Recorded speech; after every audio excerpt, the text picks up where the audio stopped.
Okay, we are live. Hello, everybody. Chuck Holton here, and I'm coming to you from Panama.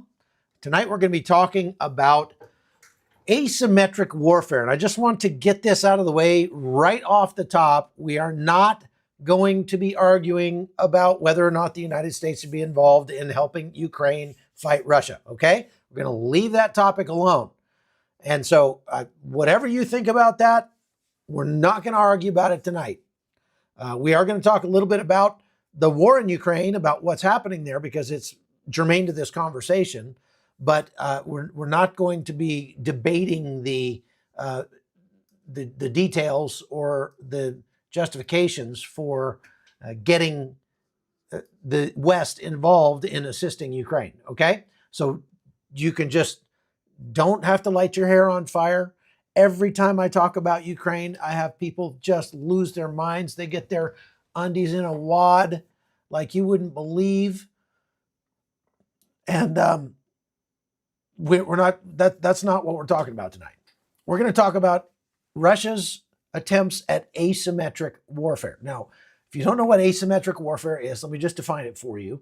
Asymmetric warfare is where you have conventional warfare, where they send tanks out to blow up other tanks.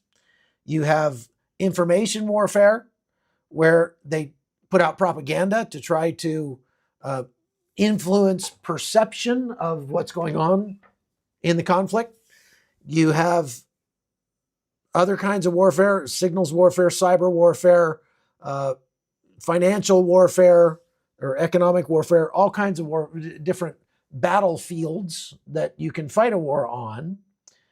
Asymmetric warfare is basically, just think of it like thinking outside the box. So if you're a general and you're supposed to defeat your enemy and you got a certain number of troops and et cetera, you could just send your troops into battle like you normally would, or you could think outside the box a little bit and maybe get their pagers to all explode all at once.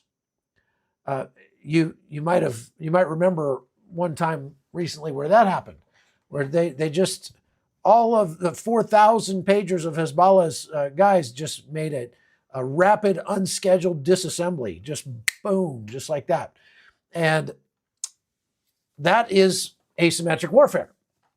So it's putting pressure on your enemy without using your troops in the normal way. And Russia is pretty good at this. Russia has always been good at this. They don't adhere to rules when it comes to war. So they're not encumbered by things like, the Geneva Convention or anything like that. They certainly have not followed any of those kinds of rules of a just war in this war in Ukraine. Believe me, I've spent at least 6 months there during the war and before, and I've been to the places, any place you go where Russia has been and they got kicked out, you will hear horror stories that would just curl your nose hair. Terrible stuff. So, and look, if you think I'm wrong about that, oh, I disagree, I think Russia's the best. Well, you haven't been there. I'll just say that. If you think Russia is the good guy in this conflict, you have not been there. And that's all I'll say about that, okay? Because if you went to Ukraine, you wouldn't think that. Now, the ways that Russia tries to fight in an asymmetric fashion are varied, and they're quite clever. They have massive, large groups of hackers that are constantly at war with the United States. They were trying very hard to stoke division in the United States during the election cycle. There were many, like my friend Ryan Macbeth, he's got software that can track down some of these memes that you see on X and Facebook and stuff like that. And they know how to track them back to their source. And many of the more inflammatory things that you saw on social media even now. Today I saw things that I'm 99% sure were put out by Russia. For example, there's a video going around on social media of some Ukrainian soldiers burning Donald Trump in effigy and shooting at a mannequin with a Trump shirt on and a Trump hat on. I can virtually guarantee you that those weren't Ukrainian soldiers. They were most likely Russian soldiers dressed as Ukrainian soldiers, and because that is their modus operandi. That is what they do. They put out stuff like that because they know it'll fire people up in the United States, and they want to create division and dissension and hatred as much as possible in the United States, because that weakens us, their enemy. The United States has not been beyond doing asymmetric warfare type things in the past or in the present either. So I'm not saying that this is only the domain of the Russians or the bad guys or something. I mean, this is just another type of battlefield that war gets fought in. So you've heard me talk a lot about proxies in war nowadays, and the fact that we are, I believe, already in World War III. And World War III is not going to look like World War II, because now all the main players have nuclear weapons, and they really cannot fight against each other directly, because, when you get into a war, like an all-out war, well, all bets are off. You've got to do whatever you can possibly do to win that thing. And everybody knows that the end result of that between two nuclear armed powers is a nuclear confrontation, most likely. And that, because of the power of the nuclear weapons that everybody managed to build, they're so much more powerful than the ones that were used at the end of World War II, that they would essentially destroy all life on Earth. And so that mutually assured destruction makes it so that Russia and the United States cannot go to war in a conventional sense. It makes it so that Pakistan and India cannot go to war in a conventional sense. It makes it so that China and Japan can't go to war in a conventional sense, because all of these countries have nuclear weapons. And so what they have to do is they have to arm and encourage proxies to do their fighting for them. So if they, you're talking about the war between Russia and the West that we see unfolding in Ukraine, this is not a war between Ukraine and Russia. You need to get that through your head. You've got to understand that. This is not a war between Ukraine and Russia. This is a war between Russia and the West. Russia and NATO specifically. Okay? And Ukraine is the playing field. The Ukrainian soldiers are the puppets in this. They're the ones doing the fighting and dying. Let's see, what state are you watching from? Oh, that's a question. I see. Oh, Connie's trying out the new Q&A feature. We were talking about that today, and she's like, I don't know what that button does. And I said, well, try it. And she goes, oh, I don't want to push a button if I don't know what it does. I'm like, what's the worst that could happen? Well, the entire chat could disappear, and you could end up with a new chat just about that question. So answer what state you're watching from real quick, and we'll get back to the other chats, and we'll get to your questions as soon as I can. But let me get through this, okay? So if the war is actually between Russia and the West, and it's just unfolding in Ukraine, then, and of course, Ukraine has a vested interest in seeing this thing end, and end the right way. I mean, if it ends the wrong way, they lose their entire country. That's sometimes how proxy wars go. Hezbollah, Lebanon didn't ask for Hezbollah to move in and take up residence in their country. But Lebanon is now suffering for the fact that Hezbollah is in Lebanon. And this is how proxy wars go. So proxy wars are one of the asymmetric ways that Russia tries to accomplish its goals. It's sometimes cheaper, sometimes much cheaper, to just stir up a conflict somewhere else that you know your adversary is going to have to get involved in. And that takes the pressure off you in whatever you want to accomplish. That's what Russia has done.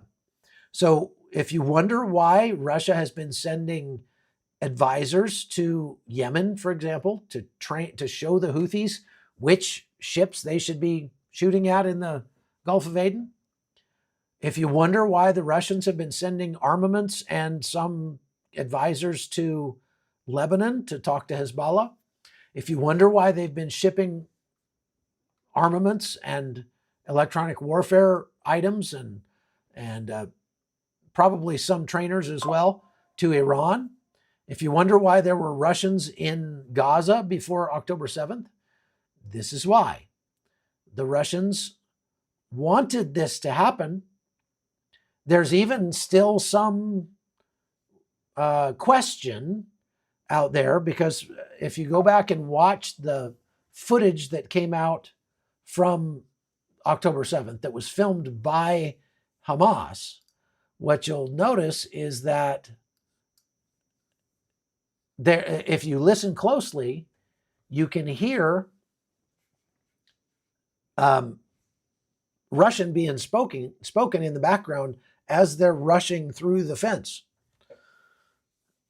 I mean, if you wanted to be a conspiracy theorist, you could come up with a pretty reasonable explanation that Russia actually encouraged Hamas to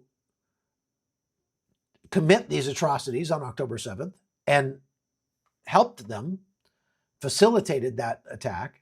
Now, I'm not making that claim. I'm saying you could come up with a decent explanation to try to make a case that Russia was involved in the October 7th attacks in some indirect way. Because if not, I mean, if it was Iran, why was Iran so surprised when it happened?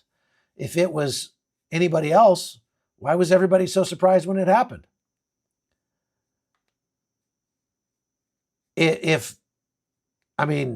We see so much encouragement from Russia on the part, as they encourage Iran, encourage Yemen, encourage the Hezbollah and Hamas.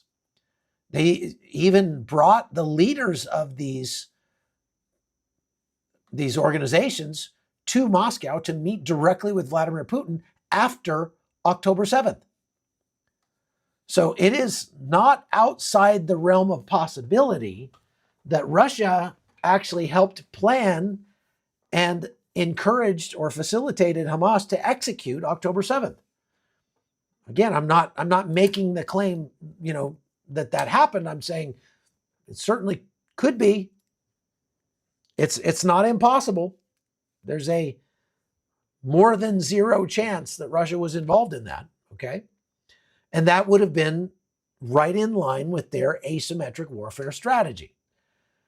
Now, they have been encouraging conflicts worldwide since the war started in Ukraine in order to... Skywalker says, why would Russia is a Christian nation? Russia is a Christian nation about like the United States is a Christian nation. And if you really think the United States is a Christian nation,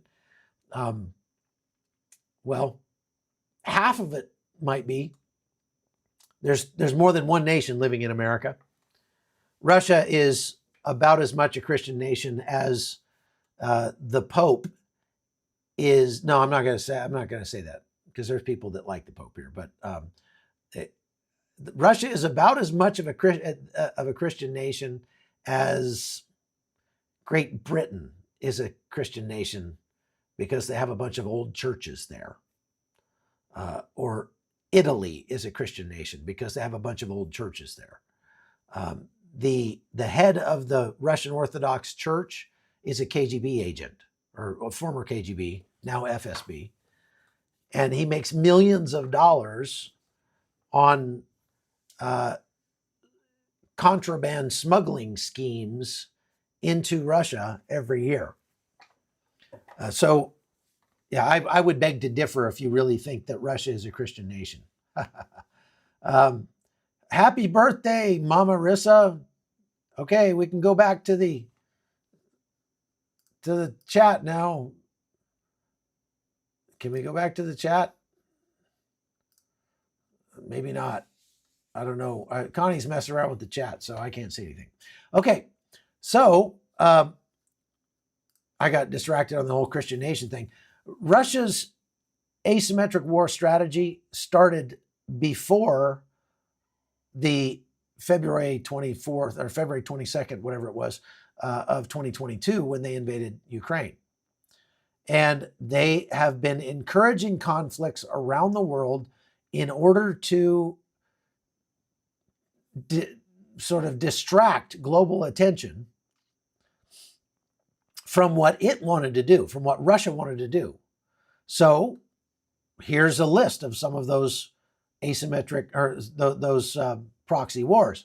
The war between Azerbaijan and Armenia, which started in 2020. Well, it started long before that, but really flared up in 2020. I was there. And then continued into September of last year when it finally ended, and with a massive displacement, ethnic cleansing of 120,000 Christians in 120,000 Christians from the Nagorno-Karabakh region driven out by the Muslim Azeris and sent into exile in Armenia. That was something that was supposed to be being stopped by Russia. Russia had agreed to send peacekeepers to keep that from happening. And they had at one point about 8,000 peacekeepers in Armenia and the Nagorno-Karabakh region. But when the Azeris rolled in there with their tanks and in a lightning maneuver started kicking people out of the Nagorno-Karabakh, those Russian peacekeepers stood back and did nothing. And that wasn't by accident. They were commanded to do nothing because that creates more challenge, dilemma for the United States and the West. What's the West going to do? Watching 120,000 Christians being driven out of their homeland, not just their homes, but the place that their ancestors have been since the time of Noah, right? This was a huge deal. And the Russians just stood back and let it happen. And some say they gave Azerbaijan the green light to make it happen, okay? Can we go back to the regular chat, please, Connie? So between Israel and Iran, obviously, there's another proxy war in their asymmetric war strategy. Between Venezuela and Ghana, I mentioned that one the other day. That, you know, we can do a whole different podcast about that. But just very quickly, Venezuela is crumbling in their economy, and their petroleum industry is just on its knees. And there's a whole bunch of petroleum. We're all in the chat. Yeah, well, click your button. I click what button? I click here. I don't know. Click around. That's what you. End Q&A. Are you going to do that? Okay. There we go. See, because you can click right Okay. here, and you can have the chat up there. Okay. You can have a pin thing, and you can have your. All right, chat. great. Thank you. Okay. Okay. So I got the chat back now. Thank you. So Venezuela wants the petroleum that Ghana has. Ghana has much better petroleum than Venezuela. And so Venezuela decided, we're just going to claim that it's ours. Well, they didn't do that without Russia encouraging them to do so. The reason that they did it when they did it was simply because it distracts the United States that much more, Did you know the U.S. is flying combat air patrols over Ghana now? Most people don't know that. So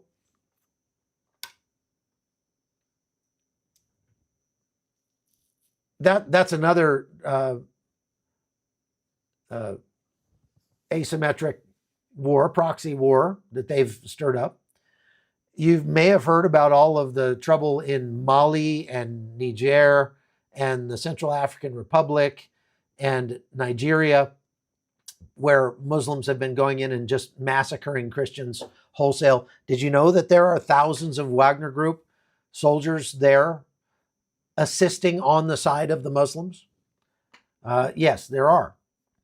So much of the conflict that's gone on in Syria in the last few years has been, if not fomented, at least encouraged by Russia. And the Russian troops are there. I have literally rubbed shoulders with Russian troops in Syria, and that's not a good feeling.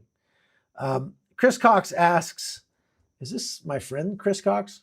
Why did Israel take so long to respond the day of 10/7? They're a fortress the size of New Jersey. I'm devastated they failed to protect their people. There's two reasons for that. One is understandable. They actually were expecting an attack from Lebanon, and they had the majority of their troops going up to Lebanon or already, up on the border with Lebanon, preparing for an attack from Hezbollah. And then, so they were on the other side of the country. That's like 4 hours, 5 hours drive at least from Gaza.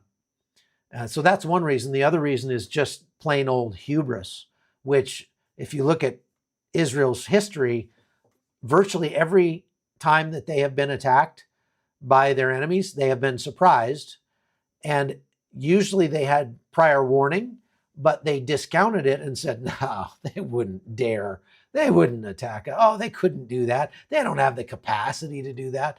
And this is exactly what happened on 10/7. There were people inside the IDF that had the plans of the Hamas attack and said, and we're saying, hey, look, they're planning to attack us. And the leadership said, no, they're not. That's aspirational. They're not going to do that. Well, so when it happened, they were in such disarray, and it was, you remember, basically like their version of Christmas morning when it happened. And so that added to the confusion as well, because they had very few people on duty anywhere because it was the last day of Sukkot. So it's terrible what happened that day, but it is explainable. It's not, I know some people have said, that's got to be proof that the Israeli government was in on it because they didn't respond. No, they weren't in. Come on, be reasonable. Really, they weren't in on it. Okay. Now, you also never mentioned any of the hundreds of certain people he's helped get a large amounts of money, and also doubt if you got shot, your first thought would be to stand up. I'm not sure what that's all about.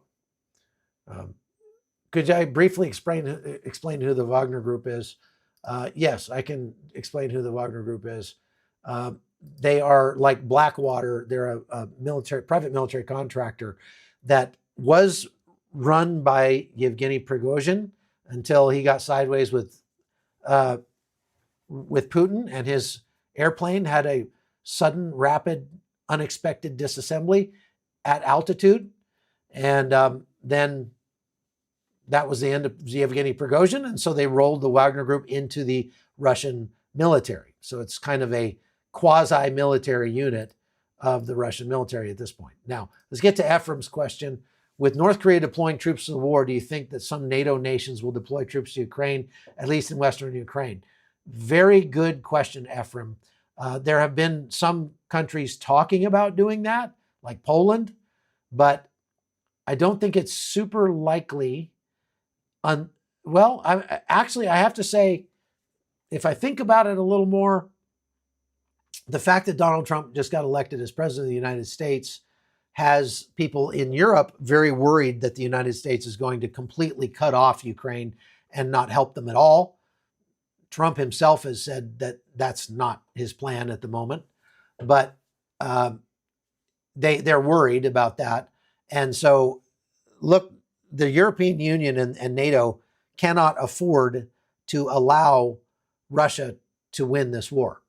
And so, as I mentioned in the live that I did yesterday on this, if there are some things that Trump can and probably will do that will actually help Ukraine, even if it's indirectly, as such like turning on the spigots of oil production in the United States, which will lower the price of oil, which will cost Russia money, make them less able to fund the war, and will make oil cheaper for everybody in Europe, and will give Europeans more money to spend on Ukraine, so they could send more money to Ukraine, and we don't have to send as much.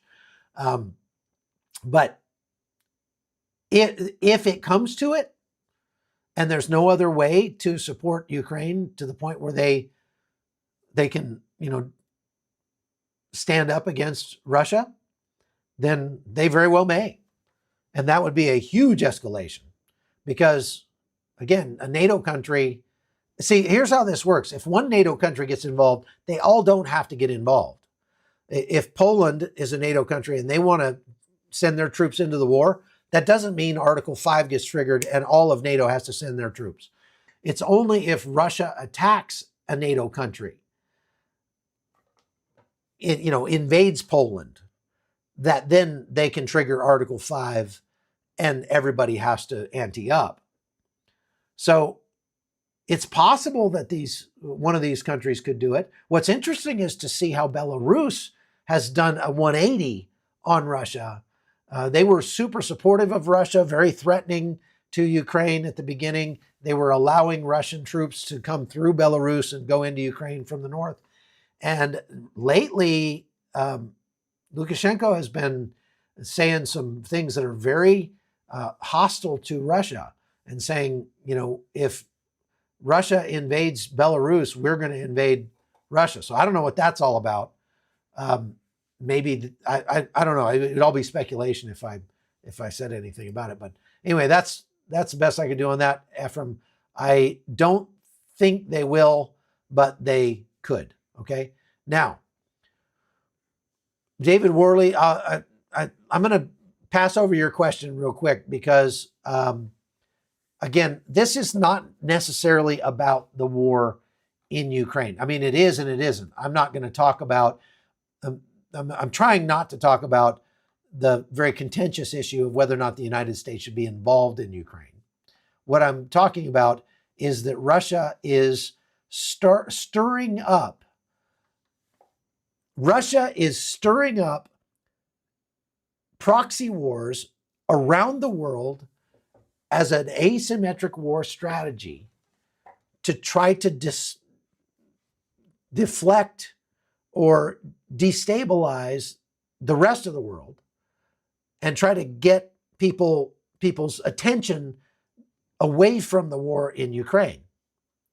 So if the United States has to send billions of dollars to Israel to help them fight their war, and we start sending money to Armenia, and we're now doing combat air patrols in Ghana, those are all resources that we can now no longer provide to Ukraine if we had the inclination to do so. So it dilutes the Western focus on Ukraine, and that is Russia's strategy. Now, here's the next proxy war. We're finally getting to the topic of the live here. The next proxy war that Russia is trying to stir up is between North Korea and South Korea. So forget about the 10,000 North Korean troops that just got sent to Russia and are now going into combat against the Ukrainians. That's a whole different story. It's a whole different thing. And I'll talk about it in just a few minutes. So stick around because this is very, very interesting. What Russia is doing with these North Korean troops is going to blow your mind. It's like there's some machinations going on behind the scenes here that will rock your world. So stay tuned. You're not going to want to miss this. I'm going to get to it in just a minute. But let me say, aside from those 10,000 troops, Russia is encouraging North Korea to attack South Korea. And start another war in that region. How do we know this? Well, North Korea has done some very aggressive things in the recent past, and I'm talking about the last month or few weeks. So when you go back to like 1972, there was a treaty between North and South Korea, and in that treaty were some statements on what they called peaceful reunification. And these things are, diplomatic gestures and different agreements that stem from efforts to reconcile the North to the South, because, the Korean War from the 1950s never actually ended. They had a ceasefire, but it wasn't a surrender. It wasn't a peace treaty. The war didn't end. They just had an armistice. And it's been that way ever since. So they've been trying to put together since the 1970s, some unification treaties that would finally end the conflict and allow North and South Korea to open up to each other to trade and trade with each other. Well, North Korea doesn't want that, first of all. But they agreed to it back in 1972 under the concept of the principles of reunification. Now, recently, they changed their constitution and reneged on those principles of reunification. North Korea loves missiles. Trump said this during his first tenure, his first tour as president, that maybe Kim Jong-un has got some kind of thing he's trying to, compensate for.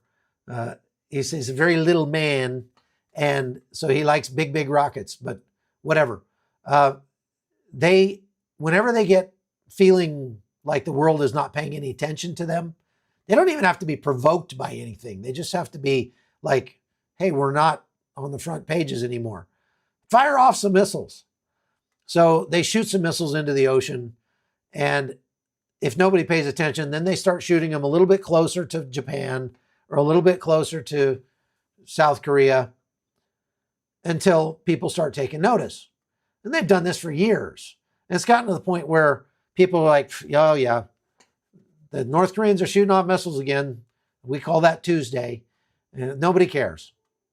But lately, they have been conducting multiple missile launches with not just short-range ballistic missiles, but also intercontinental ballistic missiles that could reach the United States. That's a bit of an escalation. They've also been destroying their cross-border infrastructure, like these bridges, they call them peace bridges, that go between North and South Korea along the DMZ. North Korea just came along and started bulldozing these bridges, demolishing them. And, basically that is a passive aggressive move, but it is still a military escalation. Pretty significant too. They've been firing artillery, having exercises where they fire artillery into disputed waters that both North and South Korea claim as their own. And they do this from time to time as well. And people have actually been killed on some of these disputed islands before from them just randomly shelling the island like a kid having a temper tantrum. And they've been ramping up propaganda activities. South Korea has groups of people that go to the northern border and write messages of peace and hope and love and scripture verses and Bible verses, things like that, and put them in balloons, helium balloons, and then float them across the border into North Korea. And if you're caught with one of those balloons or what was in it inside North Korea, you and your whole family are going to disappear. But it's a way that South Koreans have been trying to get the message through to the people in North Korea. We don't hate you. We don't want to take you over, because since it's such an insular country, North Korea convinces its citizens that North Korea is the best place in the world. It's the best country in the world. It's the most beautiful place, the most prosperous place. And everybody wants to be in North Korea. And that's why they have to have so many missiles and such a large military, because they have to defend against all of the rest of the world. Their huge military is a deterrent to the United States and people from Europe who just are tearing their hair out, trying to get to North Korea. They want to live in North Korea so bad they can taste it. That's what the North Korean government has convinced the North Korean people is the truth. And since they don't have access to any other source of information, they believe it. You know, the average North Korean makes a little less than $1 per month. That's the average salary. Did you hear what I said? Think about this now. Okay, stand up, take notice here. The average North Korean makes a little less than $1 a month. $1 a month. Now, this is all you need to know to answer the question, if you have this question, why are there 10,000 North Korean soldiers in Russia right now? Because Russia is offering $2,000 to $2,400 a month to come and fight for Russia. And there have been several mercenaries and people from Pakistan and India and Chechnya and places like that that have come to Russia and wanted to, well, Chechnya is part of Russia technically, but anyway, come to Russia and wanted to go fight just for that paycheck, because that's a good paycheck. There's a lot of Russians that would love to make that much money. And so reportedly, Russia has agreed to give North Korea $2,000 to $2,400 per month for every soldier that they send to fight Ukraine. And this would be, if you're, now you just imagine, you're a North Korean soldier, you get fed once in a while, usually it's a handful or two of rice. You know, you're in the military because everybody has to be in the military. You've never been anywhere else. You've heard that the rest of the world is a smoking crater. You know, it's just an absolute, to the North Korean mind, the entire rest of the globe looks like Haiti or some terrible place in Africa. It's just a smoking hellhole. It's terrible. And so you've never been anywhere else. You're this North Korean soldier. You can barely, like literally barely survive. Malnutrition in your family is rampant because your family has a farm somewhere, and that's about, you know, they're very, very, very poor and sickly, and the average lifespan is in the 40s, and it's just really bad. And then they come along and say, hey, we will pay you hundreds of times what you're currently making to go fight for the glory of North Korea in Russia. And oh, by the way, you get to do that in Russia and Ukraine, which is a different country. And so you'll be one of the few North Koreans in history, in recent history, to see what another country looks like. And you will also have great prestige when you come back home. Your family will get treated better and get more resources because you're a hero of North Korea. I mean, who wouldn't do that? So you go from $1 a month to $2,000 a month. That would be like the average American if they came to you and said, hey, if you'll go fight in Ukraine, we'll pay you $9.6 million a month. I looked it up. I mean, I looked up the average American monthly salary is about $4,900. And so if you go 2,000 times that, you're talking about $9.6 million a month. Now, you have to understand, the North Korean soldier is not seeing all of the money that that Russia is paying for those soldiers. The North Korean government takes about 90% of it. But that still would be like going from $4,900 a month to $960,000 a month. So you could probably get by on that, right? So these guys are beside themselves. They're tripping over each other to get to Russia and fight Ukraine. What they don't realize is that very, very few of them will ever come home. And of course, Russia knows that. And I venture to say North Korea knows that as well. But they don't care about their people. Their people are worth less than $1 a month. So it's like, who cares? So that should answer your question about why North Korean soldiers are coming to fight in Ukraine. First of all, Russia is running out of soldiers, and they're having to keep raising the prices that they will pay to entice people to join the military. They haven't gone to a general mobilization yet, which would just draft everybody into the military, because Putin is still trying to maintain some semblance of normalcy for most of the citizens of Russia who live in the large cities. So the vast majority of the troops that are going to Ukraine are coming from poor rural areas, and they're getting wiped out. Okay. Now, so Russia is now getting about half of all of its artillery shells from North Korea. They're also getting rockets from North Korea and things like that. Okay. They're doing that because they were going through like 50,000 shells a month in Ukraine, just pounding Ukraine into powder along the front lines. And they couldn't keep up with that. The Russians couldn't make enough artillery shells to, keep up that pace. So they started buying them from North Korea.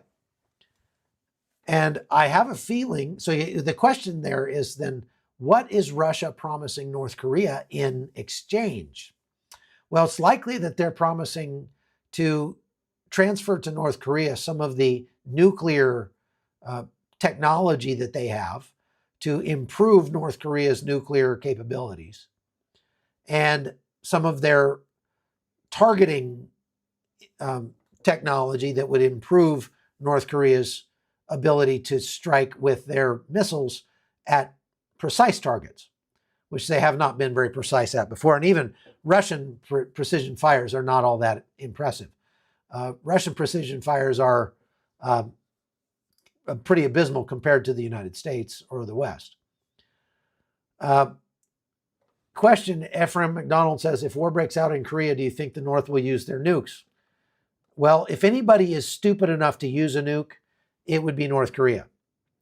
But I don't think they're that stupid. You understand there are still something like 20,000 US troops or more in South Korea. And they're there as a deterrent to North Koreans invading. And so North Korea understands, probably better than we realize, that if they were to use a nuke on South Korea and one American citizen was killed with that, North Korea would cease to exist.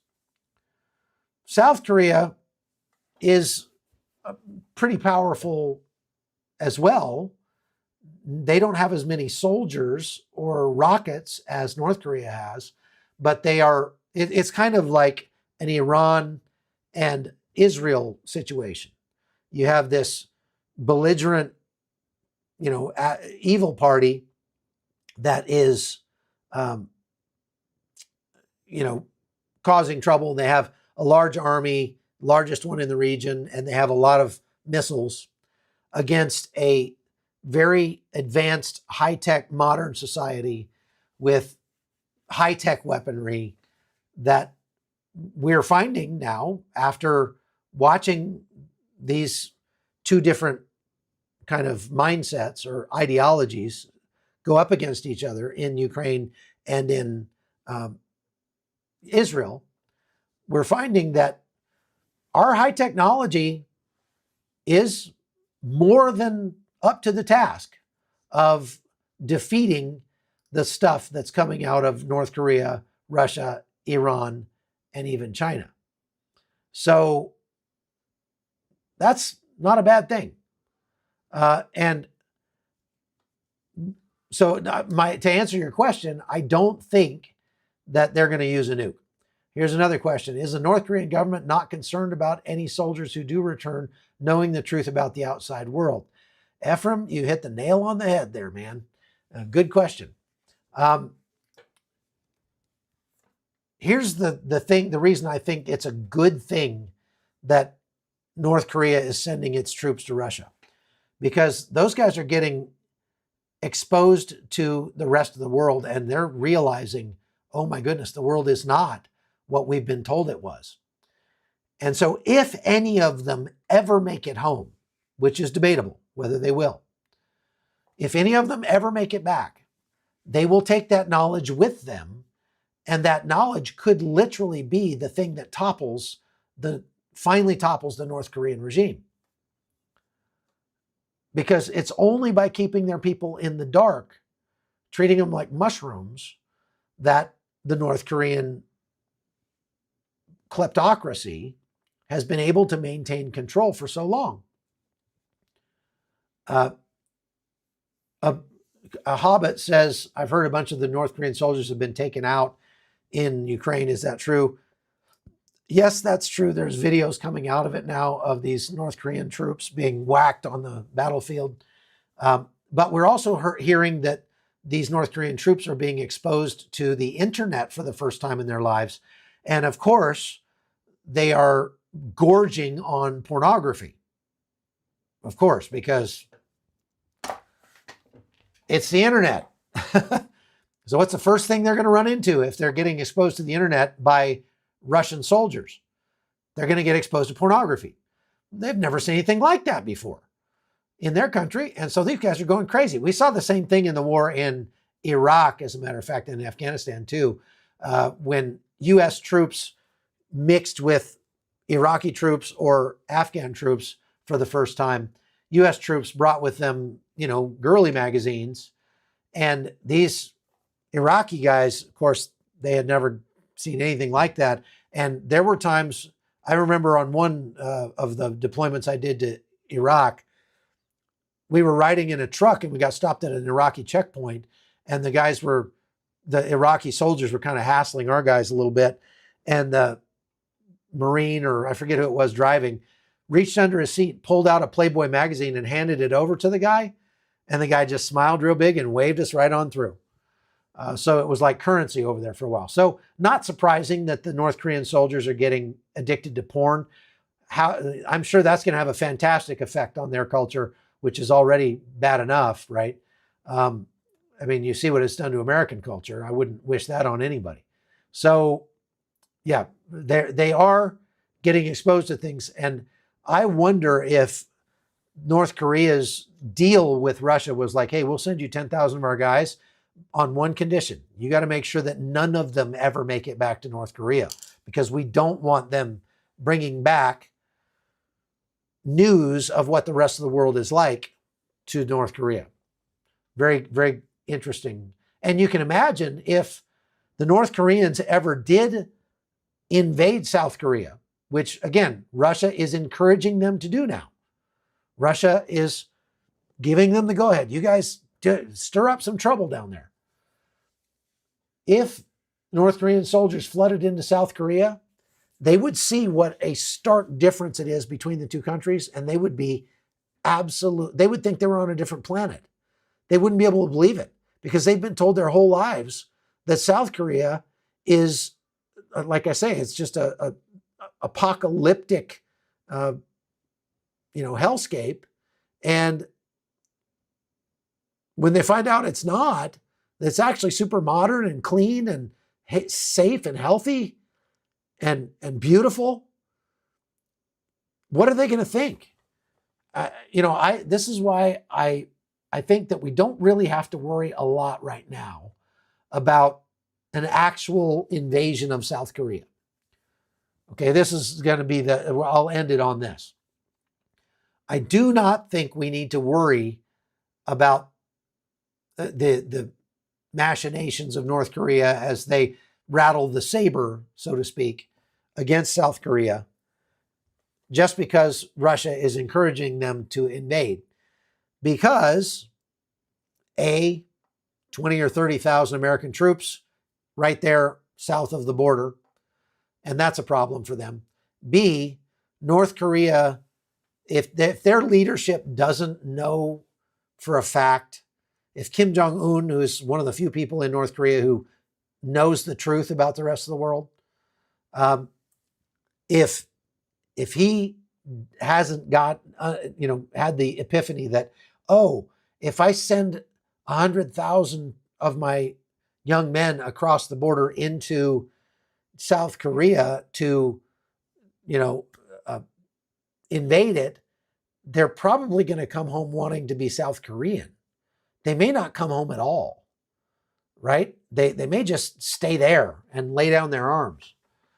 It probably would not go well for the long-term viability of the North Korean state, because like I say, North Korean state exists on disinformation and ignorance. Were it not for the ignorance of the North Korean people, the North Korean government would not exist. So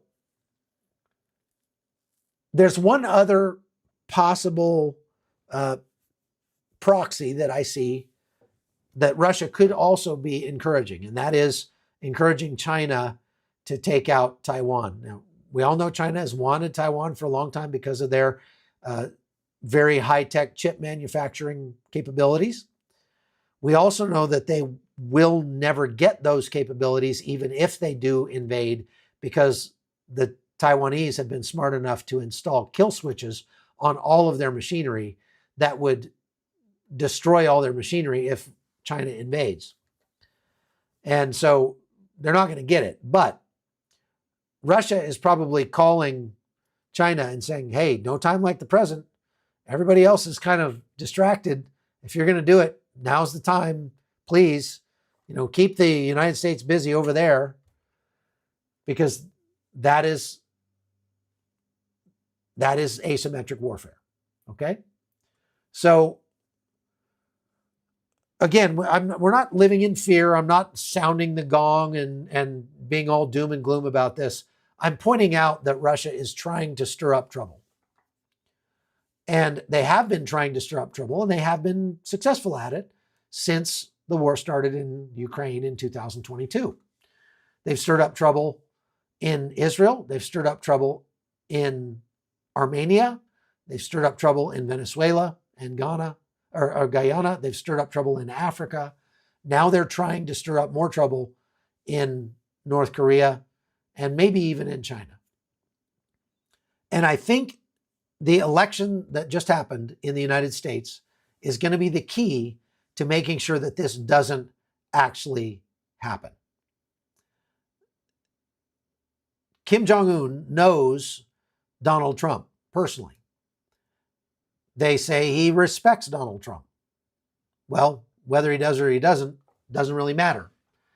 He does understand Donald Trump is a strong leader and is the kind of guy who would be just crazy enough to kick off an actual conflict with North Korea if they got too skippy. But more likely than that, Donald Trump is the kind of guy who's a good businessman and is much more likely to take steps that would absolutely crush North Korea economically. And so there's that. All right. Now, again, I want to emphasize, because I got these people that send me these flaming messages on my email, and I'm just like, oh my gosh, really? They're like, you're just all doom and gloom. You're just trying to profit off of scaring everybody. I'm not trying to scare you. I'm trying to point out the geopolitical intricacies of these conflicts and how they are all related. This is my final point. All of these conflicts are related, and they all go back to Russia in some way, shape, or form. They all trace their roots back to Russia. And so think about that. Think about that. All right. If you want me to, I will do a whole live just on what's happening in Ukraine and these 10,000 North Korean soldiers, what kind of impact they might have on the war, what the, election of Donald Trump, what kind of impact that might have on the war in Ukraine. I talked about it at length, I think, yesterday. And so if you want, you can go back and watch my live about how Donald Trump's election will affect geopolitics around the world, because I did talk about that specifically. But I don't think it's going to be as bad for Ukraine as people think. I don't think it's going to be as bad for Ukraine as Ukraine thinks. I just think we have to kind of watch it play out, and we'll find out. Russia has already been degraded to the point from a military standpoint that they are not going to be a major military threat to anybody ever again. And I mean, they do have nuclear weapons, so I guess I can't say anybody, but they're not going to be a conventional military threat. Let's put it that way, okay? They're not going to be a conventional military threat to anybody in the near future, all right? I'll tone that down just a little bit. All right, so let's, somebody asked if we could pray. So yeah, I'll pray. There's a question here from KP1 I just want to ask. We got a couple minutes left. Kim Jong actually looks pretty unhealthy. No kidding, man. Who would take his place if he were to pass young? I've heard it's his sister, who is apparently pretty ruthless. She's the next in line for succession. But I don't know. That we'll just have to wait and see. He certainly is not very healthy. I mean, there's so many jokes that you could make about that guy, but I'll just avoid that. All right, that's if you have any other questions, go ahead and ask him real quick, and I'll pray, and then we'll go. All right, Lord, thank you so much for giving us an opportunity to come together and use this technology to hash out these things and sort of try to make sense of what's going on in this world. But I pray that you would give us discernment and trust in the ultimate truth with a capital T, that is Jesus Christ. And that if we know him, we know truth, and we will be free from fear, we'll be free from sin by knowing him. And so, Lord, I pray that all of the terrible things that we see happening around the world would serve simply to call people to you, and that you would find a way in your great power to be glorified in all of those things, and to bring all of them about for our good, for those of us who love you and are called according to your purpose. Lord, we pray these things in Jesus' name. Amen. Okay. Thank you very much for watching. Please go to chuckholton.com and subscribe over there. You can get a lot more content. I put up a pretty cool video today that I made a while back that was, it's a cover of the song It Is Well, the praise song It Is Well. It's beautiful. And I edited it to a bunch of drone video that I shot here in the valley where we live in Panama. Do you think Trump is aware of how degraded Russian military is? Yes, I do. Probably, Chris. I don't know. I don't know who he's listening to on that. If he's listening to somebody like Tucker Carlson, he's getting really bad information. And he very well may be. I know Tucker is pretty close to Trump. And Tucker has, Tucker's a smart guy, but he has a 180-degree wrong understanding of what's happening in Ukraine. His take on Ukraine is so wrong, I can't even stand to watch the guy anymore. And if he had just, he's got an airplane, he's got a lot of money, he could have gotten on a plane and gone to Ukraine and seen for himself, and he would have a much better understanding of what is going on there. Heck, Oscar did it. Ben Bergquam did it. They don't have near as much money as Tucker Carlson, and they were both highly against the Ukrainians, not just the war, but against the Ukrainians. They swallowed all the propaganda from Russia that they're a bunch of Nazis and blah, blah, blah, blah, blah, all this stupid stuff that is completely false. And then I took them to Ukraine. I said, if you really believe that stuff, I dare you to come to Ukraine with me. And so they said, okay, we will. So they came to Ukraine with me for 2 weeks, and they went home with a much different perspective. They still might not be real on board with the United States sending any money over there.